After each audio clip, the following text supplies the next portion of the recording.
Geret Hatshuva, pendant le Perek Dalet, page 186, la quatrième ligne par le bas, Ar Ainyan Yuvan. Dans les trois premiers prakim d'Igret Hatshuva, l'Admor HaZaken nous a présenté la Tshuva comme elle se conçoit alpin niglé.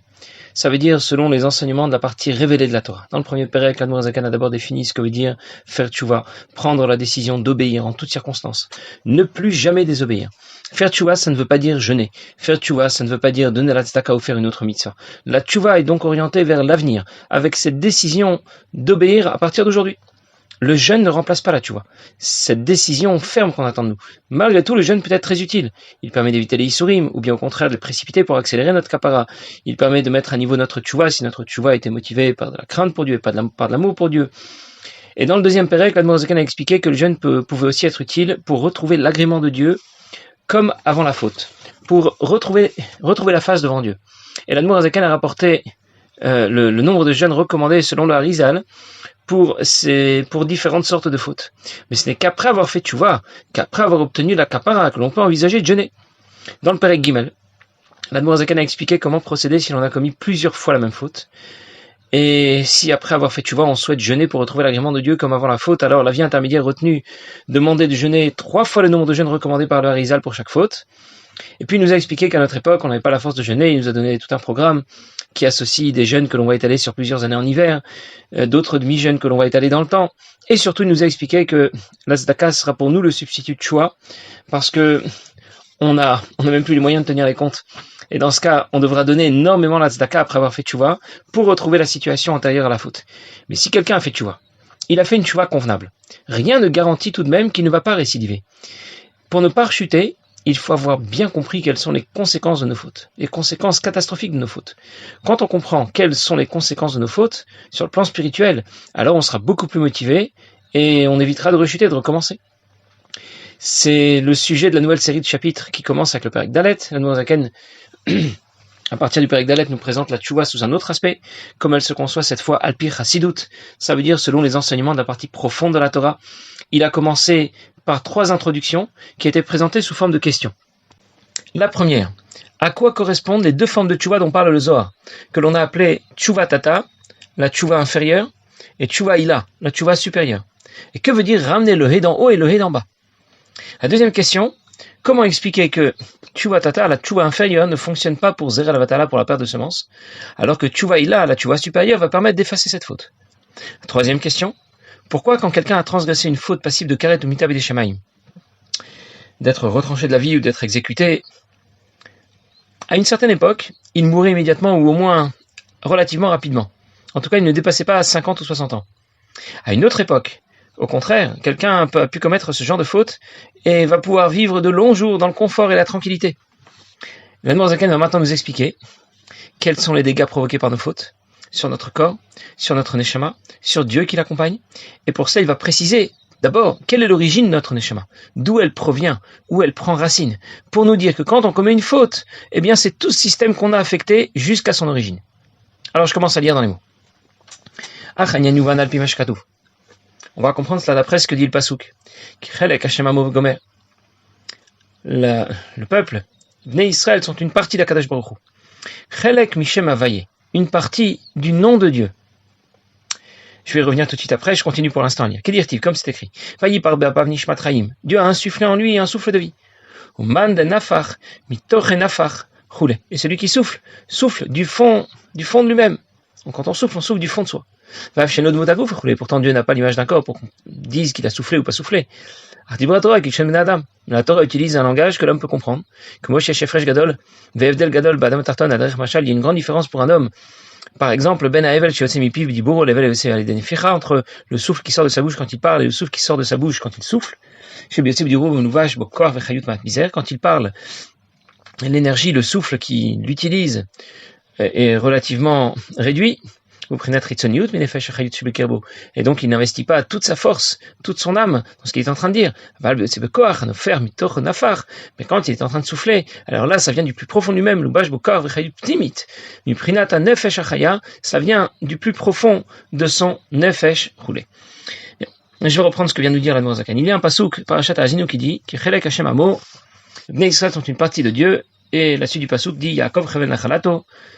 Yaakov est la corde de son héritage. On va expliquer pourquoi Le Bnei Israël se comparait à une corde. On reverra la suite du passouk un peu plus loin. En tout cas, le peuple juif est une partie de Dieu. Chelek Hashem.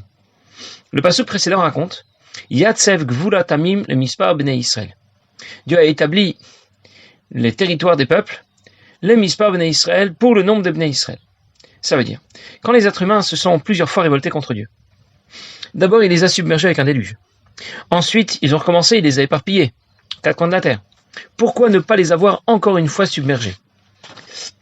Pourquoi Yatsev Gvula Tamim? Pourquoi Dieu a établi les nations, chacune dans son pays? Pourquoi les avoir installées aux 4 coins de la planète, chacune sur leur territoire? Pourquoi ne pas les avoir anéantis encore une fois? Parce que dit le Passouk, les Mispar Bnei Israël. Parce que parmi ces nations vont émerger les patriarches du peuple juif. Dieu ne voulait donc pas tous les exterminer encore une fois, parce qu'il attend que les maîtres, les patriarches du peuple juif émergent de ces nations. Et le Passouk continue et dit, et c'est le Passouk que cite l'Admor Zaken, qui Chelek Hashem Amo. Bnei Israël, c'est une partie, le peuple juif, Amo, c'est Chelek Hashem, c'est une partie de Dieu. Et donc il y tient. C'est le Pshat. Mais l'Admor Zaken explique, après avoir cité ce Passouk, que les Bnei Israël sont Chelek Mishem Avaye, Baruch. C'est une partie du nom de Dieu. Le peuple juif est une partie du nom de Dieu. Pourtant, dans le Perek Bet, en Sefer Shel Benonim, dans la première partie du Tanya, l'Admor Zaken nous a déjà rapporté ce Passouk. Et il nous a déjà expliqué que nous avions en nous un deuxième Nefesh, un deuxième Neshama, un Nefesh Elokit, une âme divine, en plus du Nefesh Abamit, en plus de l'âme animale. Et là-bas, il disait, Ve Nefesh Hashenit Be Yisrael Yichelek Elokam Imal Mamash. La deuxième Neshama, que l'on ne trouve que chez les Juifs, que chez les Bnei Israël, c'est une partie de Dieu lui-même. Chelek Eloka Mima'al, d'en haut. Mamash, vraiment. Et quel est le passouk qu'il cite? Pas exactement le même, pas du tout même le même. Que Moshe Katouv va y par be'apav nishmatraim. Dieu a insufflé en lui un souffle de vie. Alors j'ai juste récapitulé pour bien faire la différence entre ce que rapporte l'Admor Zaken dans le Perek Bet au sujet de la Neshama et ce qu'il rapporte ici au sujet de la Neshama. Dans le Perek Bet, il dit de notre Neshama qu'il s'agit de Chelek Hashem, d'une partie de Dieu. Dans notre Perek, il dit de notre Neshama qu'il s'agit de Chelek Mishem Hashem. C'est une partie du nom de Dieu. Je voulais juste le faire remarquer déjà et je vais y revenir tout de suite après. D'où savons-nous que l'origine de Neshamat Israël est ancrée profondément auprès de Dieu? Dans le Perek Bet, l'Admor Zaken a rapporté le passouk Vayipar be'apav nishmatraim. Il a insufflé en lui un souffle de vie. Quand le monde a été créé, chacun de ces éléments a été créé par la parole de Dieu. Vayomer Elokim Yeyor, Dieu a parlé, il a dit que soit la lumière. Vayomer Elokim Yirakia, Dieu a dit que soit le firmament, etc. Quelle émanation du divin intervient dans la création? Elokim. Bereshit, bara Elokim. On en a beaucoup parlé dans Shar Yichud Ve'emuna. L'émanation du divin qui est différente de celle du Shem Havayé. Yud Kevavke. Shem Elokim est inférieur au Shem Havayé. Par contre, quand l'homme a été créé, le passouk change de style, il change de forme. Il ne dit pas Vayomer Elokim Yehi Adam. Dieu a dit, Elokim a dit que soit l'homme. La formule qui intervient dans la création de l'homme est complètement différente. Cette fois, c'est écrit Vayipar be'apav nishmatraim. Il a insufflé en lui un souffle de vie. Et on comprend déjà que la Neshama appartient à un système différent par rapport à l'ensemble de la création, par rapport à tout le reste de la création. On va donc distinguer d'une part l'ensemble de la création qui a été créée par le Shem Elokim, et d'autre part les Neshamot Israël qui n'ont pas été créés par le Shem Elokim, qui n'appartiennent pas au système de la création, et qui proviennent du plus profond du divin. C'est ce que veut dire l'Admor Zaken, c'est ce que veut dire le Passouk, que rapporte l'Admor Zaken qui dit Vayipar be'apav. Il a insufflé en lui un souffle de vie. La Neshama est le résultat du souffle de Dieu. Pour nous dire que de la même manière que le souffle vient du plus profond de soi, la Neshama vient aussi du plus profond du divin. Pour l'instant, j'ai seulement soulevé la différence que fait l'Admor Zaken dans la présentation de notre Neshama, dans le Perek Bet de Sefer Atanya, Sefer Shel Benonim, la première partie, dans le Perek Daled Igeret HaTshuva. Je vais revenir tout de suite après. Je vais d'abord continuer dans les mots. Car Hamamashal derech mashal. De la même manière, pour donner un exemple, mais Amavdil Avdalot le Enketz. Cet exemple, c'est un exemple qui est très décalé par rapport à la réalité. Parce qu'on veut comparer la différence qu'il y a entre le souffle et la parole avec la différence qu'il y a entre les Neshamot et le reste de la création. Alors on aurait vite fait faire l'erreur de croire qu'on a parfaitement compris la différence entre les Neshamot et le reste de la création. Je sais ce que c'est. C'est la différence qu'il y a entre le souffle et la parole. Bon, rien n'est moins vrai, c'est pour ça que dit l'Admor Zaken, c'est un machal, c'est un exemple. Mais un mavdil avdalot la enketz, qui est complètement décalé par rapport à la réalité. En vérité, yesh efresh atzum meod, les malas. Tiens, voilà encore les malas que nous rapporte ici l'Admor Zaken. Il y a une grande différence, une différence puissante. En haut, pourquoi en haut, pourquoi pas en bas? C'est où le haut, le bas? Je continue pour l'instant. Ben kol tzva shamayim va'afilo malachim, entre toutes les armées du ciel. Ça veut dire les armées de malachim, shenivreou ma'in leyesh, qui ont été créées Chaim v'kayamim, qui a été créé à partir de rien et qui continue à exister, à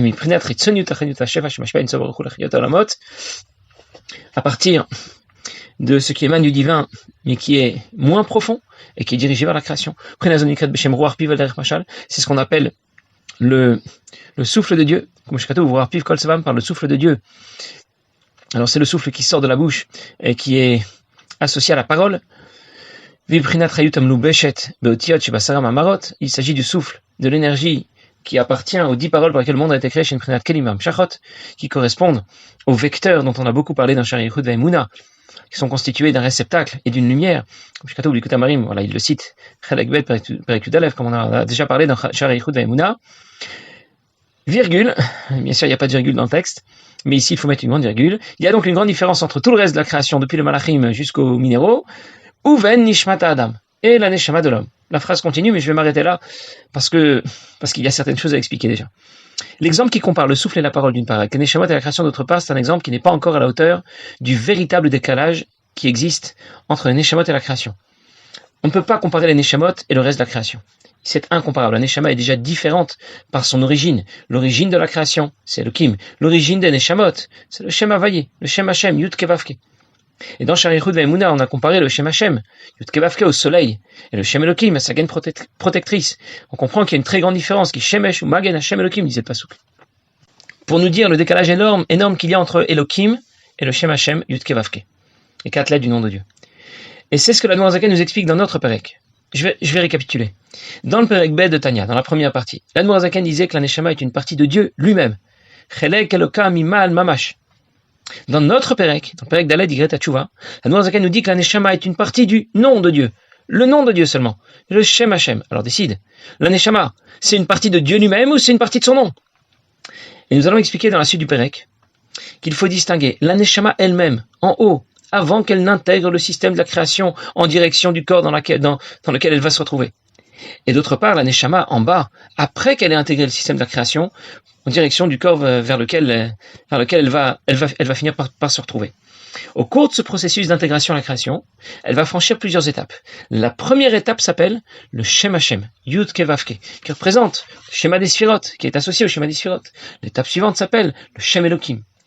Mais elle garde malgré tout, au cours de son trajet, elle garde sa noblesse. Elle garde la noblesse de son origine. Dans le Perek Bet Sefer Tanya, la Noirzaken nous parle de l'origine de la Neshama elle-même. Cette origine qui est intouchable, qui n'est pas affectée par nos fautes. Une partie de Dieu lui-même. Chelek Eloka Mimal Mamash. Dans notre Perek d'Yigret Hatshuva, la Noirzaken veut nous parler de l'origine de notre Neshama, mais celle qui est affectée par nos fautes. L'origine de notre Neshama après qu'elle ait intégré le reste du système de la création. Celle qui n'est pas intouchable. Celle qui peut être affectée par nos fautes. Et c'est pour ça qu'il parle de Chelek Mishem Hashem. Une partie du nom de Dieu. On devine déjà dans quelle direction la Noirzaken nous amène. Quand tu fais une faute, tu as blessé ton corps et ta Neshama. Et comme l'origine spirituelle de ta Neshama est très haute, jusqu'au Shem Hashem Yud Kevavke, les 4 lettres du nom de Dieu, ça veut dire que les dégâts que tu as provoqués se répercutent jusqu'au Shem Hashem, jusqu'aux 4 lettres du nom de Dieu. Alors on commence un peu à voir venir les choses. Tshuva, disait le Zohar, c'est Tashuvhe. Ramener le He. Ramener le He du Shem Havayé. Je commence à comprendre un peu que le He du Shem Havayé a pu être affecté par nos fautes. Quelqu'un a commis une faute, il a affecté sa Neshama, et sa Neshama est associée au Shem Havayé, aux 4 lettres du nom de Dieu Yud Kevavke. Il a donc aussi affecté le Shem Hashem. Donc faire tchouva, ça veut dire réparer le nom de Dieu. Mais quel rapport avec le nom de Dieu? C'est moi qui ai fait une faute, laisse Dieu tranquille, c'est pas le nom de Dieu qui a fait une faute. Sauf que quand tu plonges, tu entraînes Dieu avec toi dans ta chute. Et c'est cela qu'il va falloir réparer. On raconte qu'un jour des étudiants se sont présentés en Yechidout, au bureau du Rabbi. Et entre autres, parmi les questions qu'ils ont posées, quelqu'un a demandé « Qu'est-ce que c'est qu'une Neshama? Qu'est-ce que c'est qu'une âme juive ?» Alors le Rabbi leur a expliqué « Une âme juive, c'est une étincelle divine, c'est elle qui donne la vie au corps. Et c'est elle qui permet de pratiquer les mitzvot, d'étudier la Torah. » Un de ceux qui étaient présents a montré qu'il n'était pas tout à fait satisfait par la réponse du Rabbi. Alors le Rabbi a continué, il a dit « Je vais essayer de m'expliquer davantage. Je ne suis pas sûr que vous me comprendrez parfaitement. Vous resterez peut-être avec des questions, mais plutôt que de vous donner une explication philosophique, comme celle que pourrait donner le Rambam, dans le Perush HaMishnayot, je vais le dire de façon très concise. Il y a une étincelle divine, qui est une partie de Dieu lui-même. Sans cette Neshama, il n'y aurait aucune relation possible entre la création et le Créateur. Parce que le Créateur est infini, tandis que la création, elle est limitée. Et il n'y a aucun moyen pour la création de communiquer avec le Créateur, si ce n'est par l'intermédiaire de la Neshama. La Neshama sera l'intermédiaire qui fera le lien entre la création et le Créateur. Entre les deux, il y a une brèche énorme, un fossé énorme, et la Neshama sera le pont qui va relier la création et le Créateur. Alors on commence un peu avec tout ça à entrevoir les conséquences catastrophiques pour nous, pour notre corps, notre Neshama, les autres Bnei Israël, pour le Shem Hashem lui-même, lorsque quelqu'un va commettre une faute. Et c'est ce qui va lui éviter, après avoir fait tchouva, c'est ce qui va lui éviter de rechuter, de récidiver, parce qu'il va réaliser à quel point les conséquences d'une faute sont vraiment catastrophiques. On verra la suite la prochaine fois. Passez une bonne journée.